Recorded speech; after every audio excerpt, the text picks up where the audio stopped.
Hi students, कैसे हैं आप। स्वागत है आपका, अभिनंदन है। क्लास में हम लेकर के आए हैं अध्याय नंबर 14 मृदु वचन, यानी कि कोमल और मधुर वचन रहेंगे। ये एक कविता है, कविता बहुत अच्छी है। आपको बड़े धैर्य से समझना है, सुनना है, समझना है और जानना है। ठीक है प्यारे बच्चों, तो यहाँ सारांश लेते हैं। क्या लेते हैं? सारांश लेते हैं। प्रस्तुत कविता में मीठी भाषा के लाभ का वर्णन किया गया है। प्रस्तुत कविता में मीठी भाषा के लाभ का वर्णन किया गया है। ठीक है, अब यहाँ पर मीठी भाषा, अगर मीठी भाषा आपकी है तो बहुत अच्छी बात है ना। आप अच्छा बोलते हैं, अच्छा विचार, अपना व्यवहार रखते हैं तो लोग आपको अच्छा कहेंगे। अगर आपकी भाषा में कर्कशता आ जाए तो आपसे लोग किनारा करना शुरू कर देंगे, यानी कि आपसे दूरियां बनाना शुरू कर देंगे। ठीक है, इसी के साथ हम आगे बढ़ते हैं। मान बाल सभी को आपस में यह प्यार बढ़ाते, मान बाल सभी को आपस में यह प्यार बढ़ाते। बाल मतलब छोटे बच्चे की बात कर रहा है कि सबको छोटा मानकर, अपने से छोटा मानकर, अपने बच्चों जैसा मान करके ये प्यार बढ़ाते हैं। जब भी बोलो तो बस भैया मीठा मीठा बोलो, और कहते हैं जब भी किसी से बोला जाए तो मीठा मीठा बोला जाए, तोल मोल के बोला जाए, है ना, ताकि किसी को बुरा ना लगे। भैया मीठा मीठा बोलो, यानी कि जब भी बोलो मीठा मीठा बोलो। ऐसा कभी ना हो कि आप उल्टा सीधा कुछ भी बोलना शुरू कर देते हैं। आगे है, कड़वी बातें दुख पहुंचाती। अब एक बात देखिएगा, ये बात सही है, कड़वी बातें दुख पहुंचाती, तो ये तो बिल्कुल सही बात है। आप किसी को अगर कोई बात कहना चाहते हैं, उसके दो तरीके होते हैं। या अगर आप उसे गुस्से में कहते हैं तो भी उसका मतलब वही निकलेगा। अगर आप उसे हंसकर भी कहें और तरीका बदल कर भी कहें तो उसका मतलब तो वही निकलना है। आपने कहा मैंने आम खाया, एक तरीका तो ये हुआ, हाँ मैंने आम खाया, एक तरीका ये हुआ। एक बार गुस्से में कहा, एक बार आपने प्यार में कहा तो आपने वही बात को कि मैंने आम खाया है, तो आप आराम से कह सकते हैं हाँ मैंने आम खाया। तो तरीका होता है बोलने का।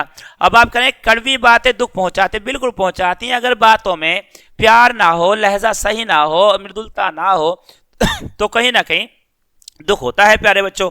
आपस में रिश्ते तुड़वाती, कड़वी बातें दुख पहुंचाती, आपस में रिश्ते तुड़वाती, मन में ये विश्वास जगाकर। अब देखिए, आपस में रिश्ते तुड़वा देती हैं, किसी का भी रिश्ता हो ये तुड़वा देती हैं। ठीक है, अगर आपने कहते हैं मीठी वाणी बोलिए मन का पाक होए, और इनको शीतल करे अफु शीतल होए। कबीरदास जी कहते हैं कि ऐसे वचनों का व्याख्यान किया जाना चाहिए कि सामने वाला भी खुश हो जाए और आप भी खुश हो जाए, आपका मन भी अच्छा हो जाए और सामने वाला का भी अच्छा हो जाए। तो ये बात ही कहा जा रहा है, आपस में कड़वी बातें दुख पहुंचाती हैं, आपस में रिश्ते तुड़वाती हैं, मन में ये विश्वास जगाकर। अब देखिएगा, अगर कड़वी भाषा आप बोलते हैं तो आपके रिश्ते टूटना लाजमी है। ठीक है, मन में ये विश्वास जगाकर, इससे उससे है लड़वाती। अब ये क्या करते हैं, जो भाषा है कभी इससे लड़ाई करवा दे, कभी इससे लड़ाई करवा दे, कभी सामने वाले से करा दे, है ना। तो ये भाषा बड़ी गंदी होती है। अगर इसको आप सही से नहीं जानेंगे तो आप किसी से भी लड़ जाएंगे।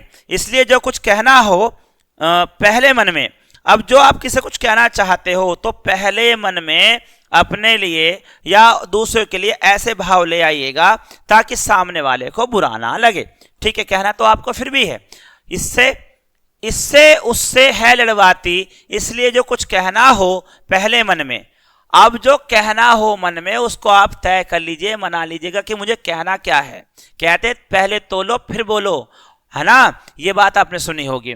इसके बाद में कोयल सी मीठी बोली हो, और आपकी बोली इतनी मधुर होनी चाहिए, इतना प्यार होना चाहिए, उसमें इतना रस टपकना चाहिए प्यार का कि सामने वाला आपकी बातें सुनने के लिए ललायित हो जाए और वे बार बार सोचे कि आपसे आकर के मिले तो उसे आकर के बात करने का मौका मिल जाएगा। तब अपना मुंह खोलो, कोयल सी मीठी बोली हो तब अपना मुंह खोलो, कांव कांव कर्कश बोली। अब अगर मीठी बोली कोयल की जैसी है तो आप सबसे संबंध अच्छे बना सकते हैं, लेकिन अगर आपने कौवे की तरह कर्कश, मतलब ऐसी आवाज जो तीखी होती है, जो सीधा सीधा हट में जाकर लगती है, उसे हम क्या कहते हैं, कर्कश कह देते हैं। ठीक है, कर्कश बोली जो किसी को पसंद भी नहीं आ रही, समझ में नहीं आ रही और उसे अच्छी भी नहीं लग रही है, तो हमें ऐसी भाषा का प्रयोग नहीं करना चाहिए। इसके बाद में कौवे की है किसे सुहाती, कोवे की है किसे सुहाती, इसलिए सबको सबके मन को भाती।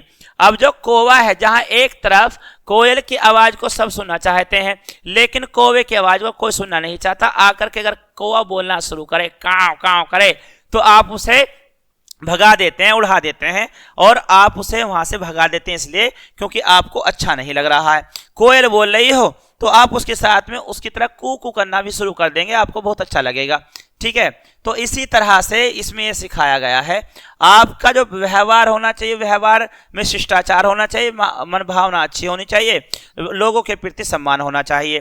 ठीक है, इसी के साथ ये आपकी कविता यहाँ पर खत्म होती है और इसी के साथ हम बढ़ते हैं यहाँ पर शब्द अर्थ की तरफ। ठीक है, और ये जो शब्द अर्थ हैं, इनको अगर हम जानते हैं तो कविता और भी ज्यादा हमें पढ़ने के लिए अच्छी हो जाएगी और इजी हो जाएगी।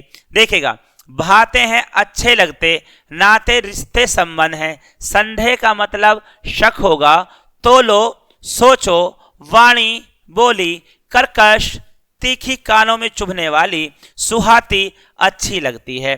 तो ये थी आज की आपकी अपनी एक रचना कविता थी जो आपने अच्छे से पढ़ी और जानी, जिसमें सिखाया आपको ये गया है कि आपको हमेशा अच्छी वाणी के साथ बोलना चाहिए, अच्छा व्यवहार करना चाहिए। इसको पढ़िएगा, समझिएगा और आगे बढ़िएगा, जीवन में आप तरक्की कीजिएगा। मेरी ऐसी शुभकामनाएं आपके साथ हैं। मैं लेता हूं आपसे विदा, मिलते हैं अगली क्लास में, तब तक के लिए गुड डे, गुड लक।